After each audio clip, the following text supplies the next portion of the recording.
Bonjour à tout le monde, j'espère que vous allez bien. Ici Savant Céleste et aujourd'hui on se retrouve pour une nouvelle vidéo sur le soleil dans la maison 11. Je vous ai dit, on s'arrête pas, on envoie toutes les vidéos qu'on peut. Je vais vous envoyer masse de contenu, vous allez être rassasiés. Alors, le soleil comme d'habitude, en fait j'ai toujours besoin de me remettre un peu dans l'énergie, hein, c'est normal. C'est l'astrologie, l'interprétation.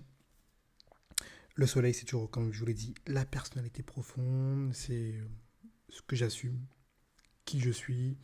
euh, Ce que j'assume au grand jour, en fait, c'est vraiment ma fierté, le soleil, hein. C'est vraiment. Et c'est d'ailleurs pour ça que les gens ils commencent toujours par parler de votre soleil avant toute autre planète ou même ascendant, puisque c'est vraiment ce que vous allez extérioriser de base, sans même que vous en rendre compte. On va directement voir, enfin, on va beaucoup, dans beaucoup de cas, quand on va vous parler, on va voir votre soleil rapidement. C'est ça qui va driver un peu vos actions. La maison 11 va représenter pour le coup c'est la maison du Verseau, c'est la maison des amis, vos potes, vos camaraderies, les potes d'enfance, votre réseau, ceux pour qui ils sont, enfin, les gens qui sont prêts à se battre pour vous, vos potes d'enfance, voilà. Ça, c'est vraiment vos potes, vos amis. C'est vraiment une maison de fraternité. Mais pas que, c'est également une maison de projet. Pourquoi? Parce qu'on va se battre pour des causes, on va en fait mener un espèce de groupe ensemble et on va se dire bah, let's go, on y va, on se bat, on a le droit de revendiquer pardon, nos droits. Et donc c'est une maison en ce sens un peu de révolte où on se bat pour nos droits. Donc en ce sens c'est une maison de politique. Ok. Et vous allez voir où je vais en venir. Alors, le soleil dans la maison 11, très souvent, c'est des personnes qui sont, comment j'appelle ça, qui sont euh, j'avais le mot sur le bout de la langue, mais il s'enfuit. Euh, c'est des gens qui sont. Bon, c'est pas grave. En gros c'est des personnes qui sont.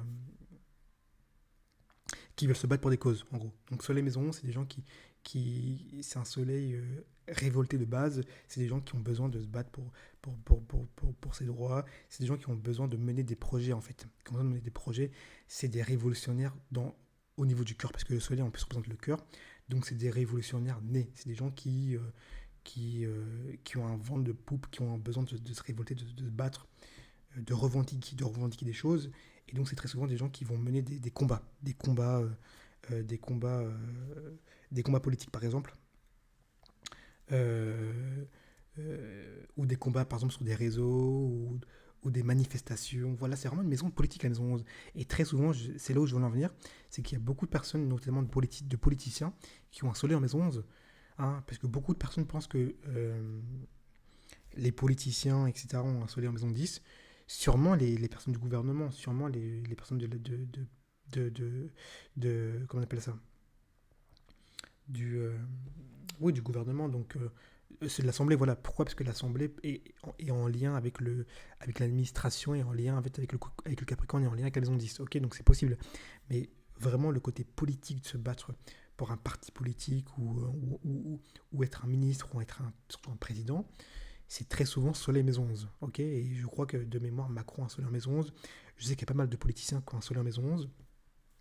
Et c'est vraiment une maison où on va se battre, vraiment une maison où on a un peu un révolutionnaire, on a un peu un Che Guevara.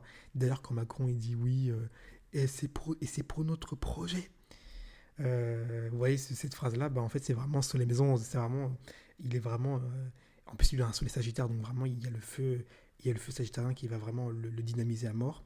Mais c'est surtout le soleil en maison 11 qui fait qu'il a un peu ce vent de révolutionnaire où il se prend un peu pour un Che Guevara. Bon, c'est pour ça qu'il a ce côté un peu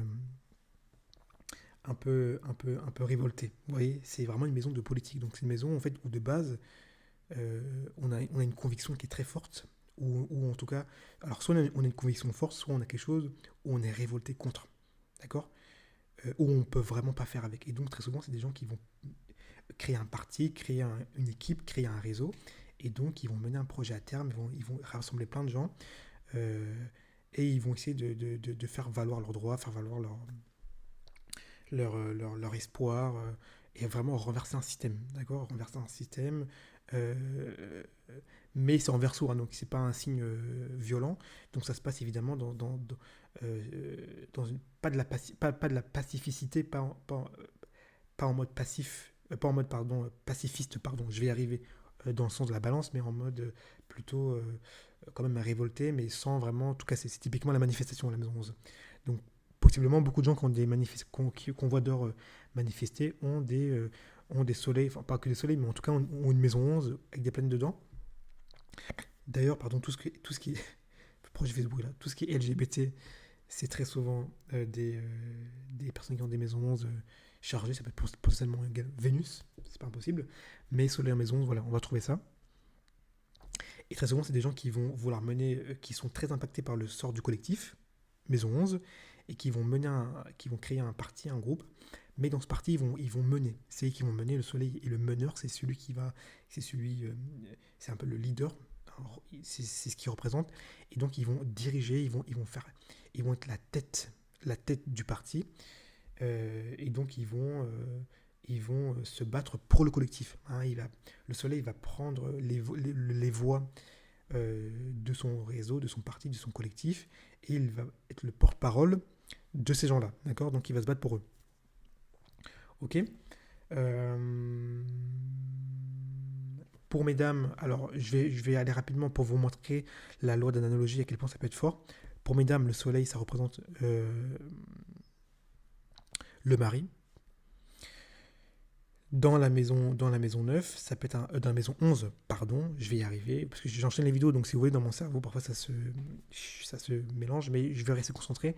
Dans la maison 11, ça peut être vous pouvez connaître un mari potentiellement euh, indépendant. Ah, pourquoi? Parce que la maison 11, en analogie, c'est là où je vous montre que la force de l'analogie est vraiment efficace. Hein. La maison 11 est la maison de l'indépendance. Euh, on suit notre propre voie, on fait comme nous on a envie de faire. Et donc ici, on peut être à la recherche, en tout cas, le mari qu'on peut avoir, il peut être quelqu'un d'indépendant, quelqu'un qui peut potentiellement euh, qui peut potentiellement être auto-entrepreneur, quelqu'un qui peut être potentiellement euh, marginal, un politicien, quelqu'un en fait qui est dans la société mais qui est vraiment marginalisé, vous voyez, qui ne fait pas comme tout le monde, d'accord. Donc vous pouvez avoir un mari comme ça, vous avez pu connaître un mari comme ça. Également, la maison 9, c'est également le troisième mariage que vous pouvez avoir, donc ça nous dit également que le troisième mariage, ce sera avec vraiment l'amour, ce sera vraiment le bon. Après, ça va dépendre des aspects, évidemment, hein. Mais en tout cas, ça va être vraiment... le soleil représente toujours le cœur, d'accord. Et donc, c'est l'homme de votre vie, entre guillemets, c'est l'homme de votre vie. Et donc, l'homme de votre vie sera quelqu'un d'indépendant, ou voire même de divorcé. Hein. La maison 9, la maison 11, pardon, ou le Verseau fait souvent, ou Uranus fait souvent rencontrer des hommes divorcés, des gens qui sont des hommes, pardon, attends, je vais y arriver, qui viennent d'une précédente relation et qui donc ont cassé et qui sont maintenant seuls, donc indépendants, donc divorcés, ok. Euh, Ça peut être également pour que ce soit homme ou femme, ça peut être également un père euh, instable, donc un père en fait qui a peut-être une situation, euh, qui a peut-être même pas de situation tout simplement en fait, hein, et qui donc essayait de joindre les deux bouts un peu comme il pouvait, mais c'était quelqu'un d'assez révolutionnaire dans sa tête et qui donc n'a pas forcément aidé financièrement, il aidait comme il pouvait, peut-être qu'il y avait une sorte de pension, mais c'était assez compliqué, c'était en tout cas très instable. D'accord. Et donc, vous-même, quand vous grandissez, vous avez un peu ce côté révolutionnaire en vous. En tout cas, très souvent, on va retrouver ça. On peut retrouver également plein de choses. Hein. Le soleil, c'est le cœur. La maison 9, la maison 11, pardon, je vais vraiment y arriver. Hein. Je vais vraiment y arriver. La maison 11, c'est la foudre, c'est l'électricité. En analogie, donc ça peut être potentiellement ici un problème au niveau du cœur. Hein. Si je fais de l'astrologie médicale, je peux trouver ça. Là, pour le coup, je ne vais pas faire de pronostic, ça va dépendre des aspects, etc. Mais sur les maisons 11, attention également au niveau du cœur, un flux nerveux, etc. Ok. Je vais m'arrêter là. Je voulais vous montrer à quel point ça peut marcher la loi d'analogie. N'hésitez pas, si c'est le cas, si vous avez pu apprécier la vidéo, n'hésitez surtout pas à mettre un like et à vous abonner. On se retrouve avec d'autres vidéos.